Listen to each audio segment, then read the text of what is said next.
The Swallow's Nest. Stem Publishing, Frederick W. Grant, The Swallow's Nest. Psalm 84 verses 1 to 4. F. W. Grant. Extracted from Miscellaneous Writings, Volume 2. The Lord will give grace and glory. This is the characteristic verse of the 84th Psalm. And what is glory, beloved reader? What does your heart connect with that word, or link with the thought of all the blessedness that is before your soul in that eternity into which we are so soon to enter? It is not a question of mere accuracy as to a word. Words mean things. And the question is really important, of the deepest importance for our souls. What attraction is there in the prospect before us? What makes heaven bright? What quickens our steps toward it? That which controls our hearts, reveals them too. What then do we count glory? It is plain that the mere deliverance from pain and sorrow and toil and care is not that, nor even from the sin which has brought in all this. It is positive blessing far beyond what is implied by freedom from all ill. What then is the blessedness before us, I again ask? It is to see Christ and to be with Him. Many of my readers will at once reply, and where it is not mere knowledge, but wells out of a full heart, thank God for that answer.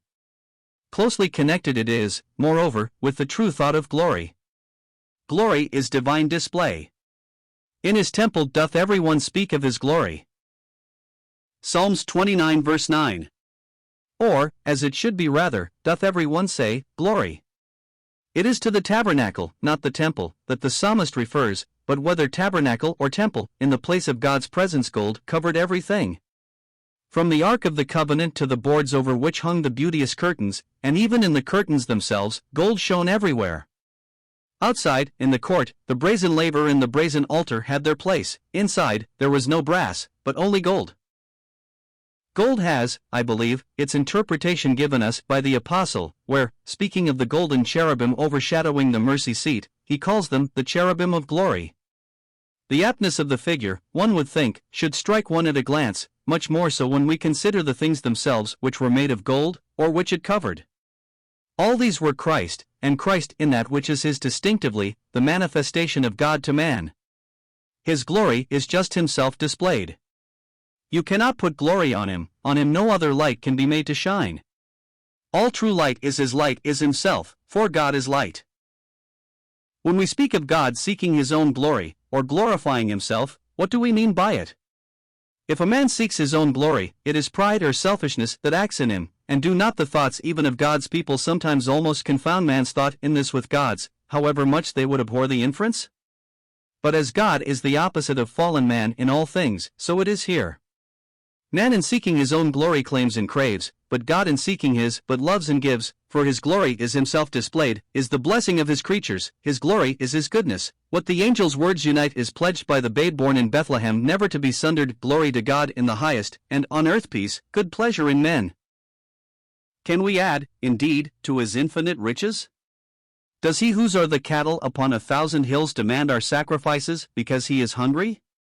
The voice that said, "Give me to drink," to the woman of Samaria, was it that of the poor stranger merely, that it seemed? Ah, what should make our praises matter of concern to Him with whom all the nations are counted as grasshoppers, and who taketh up the isles as a very little thing? It is love to which we are of account, love alone that seeks to have our hearts, and thus our praises, full of Himself. And the method of His love is to make known what He is, to display His ways, His character, His perfections, to us, that the eye open to behold might affect the heart, and the heart satisfied might give us competency to be His witnesses, not only among men, but that in the ages to come He might show the exceeding riches of His grace and His kindness toward us through Christ Jesus. And the glory to which we are going is a scene in which God will be everywhere beheld, everywhere enjoyed, everywhere adored. The madness of infidelity that scoffs at the ceaseless worship of heaven does not understand this worship to be just the witness and pledge of its endless felicity, while of the divine goodness thus revealed it is necessarily ignorant. All man's good is in the manifestation of God thus to the soul. In a world which His hands have made, and into which, though fallen, still His mercies come continuously, where His sun shines on the evil and the good, and His rain falls on the just and on the unjust, men vainly deem that they can do without Him. Alas! With the goods of his Father in his hand, man can enjoy his pleasure in a far-off country, disregarding the famine that will surely come. They can think of doing without God in a world from which, though hidden, He is not withdrawn. Once withdrawn, they will find too late what they have chosen, for as heaven is God's dwelling place, hell is the place whence He is forever absent. If God is light, hell is the place of utter and unimagined darkness. In this 84th Psalm, it is God Himself that is the object of the soul's desire. It is for the living God that flesh and heart cry out, Jehovah's tabernacles, Jehovah's courts, Jehovah's altars, Jehovah's house. Nor is it a feeble desire after this, the soul longs and faints, how amiable are thy tabernacles, O Lord of hosts! My soul longeth, yea, even fainteth for the courts of the Lord, my heart and my flesh crieth out for the living God. This is the breathing of a saint in Old Testament times, beloved reader, one by whom necessarily Christ was seen afar off, and the glory of God was connected with an earthly tabernacle, not with the heaven open now to faith. And we, to whom so far greater a revelation has been vouchsafed, have our hearts gone out with even equal longings after the Father's house, after the place of His presence?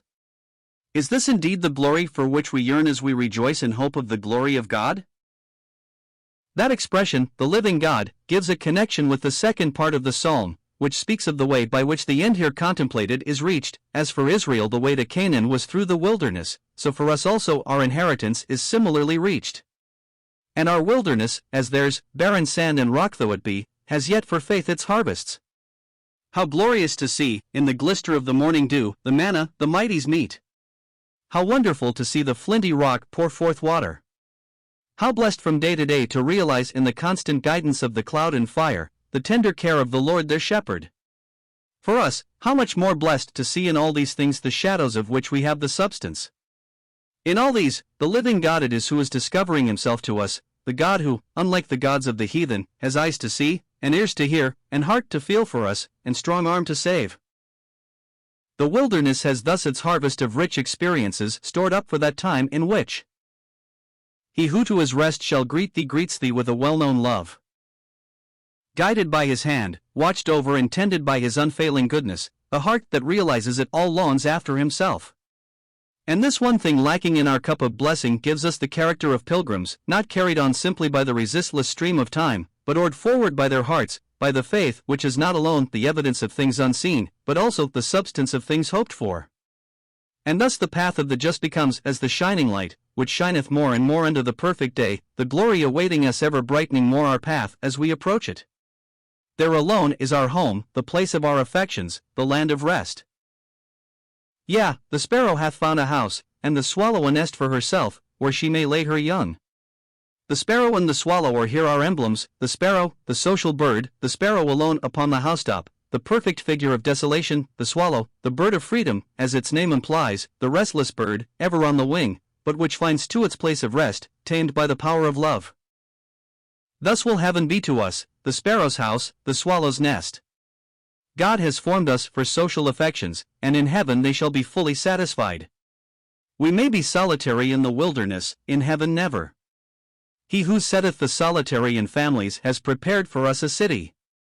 Cain's thought was not the original, and was only wrong in the endeavor to realize in separation from God, and in rebellion against Him, what can be enjoyed aright but from His hand? Of the city which hath foundations, the builder and maker is God. And that city is the heavenly Jerusalem, not a city of earth. This city is His for whom are all things, and by whom are all things. The throne of God and of the Lamb shall be in it, the glory of God shall lighten it, and the Lamb is the lamp thereof. How that sweet penetrating light permeating the whole place with its pure radiance tells of what the joy of the presence of God shall be. Of this glory the Lamb is the lamp, and the city is the bride, too, of the Lamb. We cannot wonder, for Him were all things created, and by Him were all things created. And He it is who is the Father of eternity, as the prophet calls Him, the one through whom all things get their eternal shape. Such is the true David of whom that 132nd Psalm is written, who sware unto the Lord, and vowed unto the Mighty One of Jacob, Surely I will not come into my house, nor go up into my bed, I will not give sleep to mine eyes, or slumber to mine eyelids, until I find out a place for the Lord, a habitation for the Mighty One of Jacob. Yes, if Jacob's Mighty One is to dwell in grace among men, Christ it is who alone, at His own personal cost, must find Him a habitation. The psalm speaks of Israel indeed, and of God's dwelling place on earth, but how fully is it true of the heavenly city? The Son has provided a resting place for the Father's heart, and it is the Father's voice which says, "This is my rest forever, here will I dwell, for I have desired it." Isaiah 9 verse 6, not the everlasting Father, of which phrase, in our common version, much mischief has been made. But the Father's rest is the place of the Son's affection and delight, eternal delight, for he changes not. The city is the Lamb's bride, won for himself, as the title implies, in the hour of his sacrifice, purchased by the shedding of his precious blood. Here he sees the fruit of the travail of his soul. This is the home, beloved reader, that God has provided for his own. Well may we long for an inheritance such as this. Here the sparrow will find a house. The ties of affection which unite us here will there receive their full interpretation, refined and spiritualized into links by which the redeemed will be held indissolubly to one another. The all-enveloping love of Christ to each and all will unite all in a tender and complacent delight which will be the reflection and response to that love of His. Yes, the sparrow will find a house indeed. And the swallow will find a nest also. The bird of freedom, none the less free, held fast by the same cords of love, will spend her unwearied energy in the joy of service. She shall have a nest where she may lay her young. What man calls freedom is commonly, alas, but independence, and thus selfishness and mere unrest.